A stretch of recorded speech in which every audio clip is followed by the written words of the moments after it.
Salut à tous, aujourd'hui on se retrouve pour un nouveau numéro de Rubik's Cube et je vais vous parler du spectacle Le temps et la rivière où je m'en vais pêcher.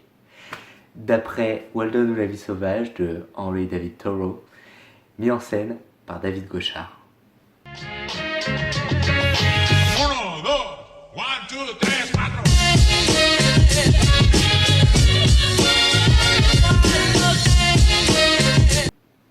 Alors cette pièce, on aime ou on n'aime pas. Moi personnellement j'ai adoré. Tout de suite, on est pris dans le fonctionnement de la pièce. Pour vous expliquer en quelques mots le concept, c'est 4 acteurs-performeurs qui vont interpréter à leur manière, à travers leur discipline, une saison. Parce que le spectacle raconte en quelque sorte l'histoire d'un étang qui se trouve sur scène. D'ailleurs, le décor est juste sublime, c'est juste une petite flaque d'eau avec une passerelle au-dessus. Je trouve ça magnifique. Et il y a une vie qui va se créer petit à petit autour. Et à travers ça, une histoire. Alors c'est sûr, c'est très long à se mettre en place, mais il y a énormément de dispositifs scéniques utilisés qui nous font rentrer dans l'histoire, notamment la vidéo et la musique qui sont jouées en live et créées en live sur scène. Pour la vidéo, c'est Alexandre Marchef. Marchef, je vous l'écrirai là. J'ai un problème avec les noms, si vous l'avez toujours pas compris. Et pour la musique, c'est Thomas Poli. Alors là, gros coup de cœur. Franchement, je fais que écouter ses playlists depuis. C'était vraiment très bien. Et heureusement qu'il y avait ça. Alors, j'ai adoré, mais c'est vrai que dès le début, on a un peu de mal. On se demande quand ça va vraiment commencer, puisque la première scène est très longue. Il faut beaucoup regarder. En fait, à force de regarder, on comprend que c'est ça l'histoire. C'est regarder la vie qui se crée. Pour ceux qui ne connaissent pas Whedon et la vie sauvage, qui a inspiré cette pièce, c'est un livre d'Henry David Thoreau qui a été écrit en 1854, si je ne me trompe pas, et qui raconte l'exil du coup de l'auteur, David Thoreau, qui s'est exilé du coup au bord du lac qui s'appelle Whedon, tout simplement, d'où le titre du livre. Et il a vécu 2 ans, 2 mois et 2 jours dans cette forêt. Et l'histoire est écrite de manière en fait comme si ça se passait en une année.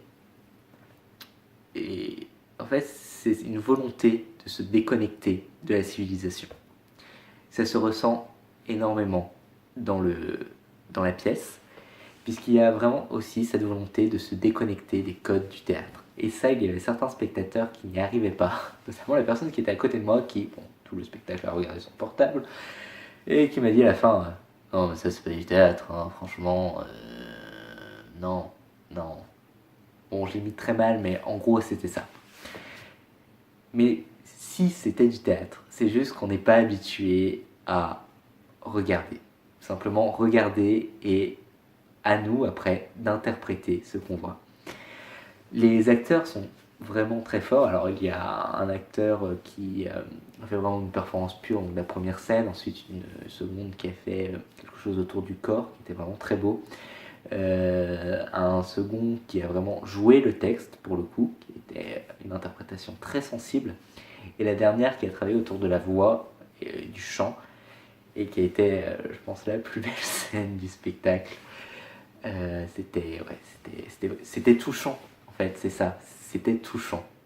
Et c'est sûr, peut-être on m'aurait montré ce spectacle à un moment où j'étais pas apte à voir ça. C'est ça le théâtre aussi, c'est s'adresser à un public qui sont dans la capacité ou non, en fonction de leurs émotions, de voir cette pièce. Là, j'étais dans très bonne disposition et j'ai très bien réceptionné ce spectacle. Bon, peut-être, je trouve qu'il manquait un petit peu de texte pour expliquer vraiment ce qu'on voyait, parce que c'est vrai au spectateur d'interpréter ce qu'il voit, mais peut-être un peu plus cadré. Comme quoi, je suis un peu réac encore. Et autre point négatif, peut-être, c'est ce clip. Alors, la fin de la pièce, il y a un clip, c'est sûr, qui est vraiment très beau, mais qui manque de contexte. On comprend très bien qu'en fait, les enfants qu'on voit dans le clip, ce sont les acteurs. Mais voilà, c'était un peu dommage de finir comme ça sans explication. Je sais que le lendemain, j'y étais pas, mais il y avait une rencontre avec les comédiens peut-être à faire ça à chaque fin de cette médiation, à chaque fin de spectacle. Puisque le théâtre, voilà, il faut une notice, la Bible de salle, le petit papier qu'on vous donne à l'entrée, ne suffit pas toujours. Mais voilà, c'était un très bon spectacle. Si vous avez envie un peu de déconnecter, si vous croisez ce spectacle, encore une fois, allez le voir. En ce moment, je suis dans une bonne période, je vois des bons spectacles, donc j'en profite. Et donc, le temps et la rivière où je m'en vais pêcher. Regardez où ils sont, s'ils sont pas loin de vous, géolocalisez-les. C'est excellent. Je vous dis à la prochaine et en attendant, cultivez-vous.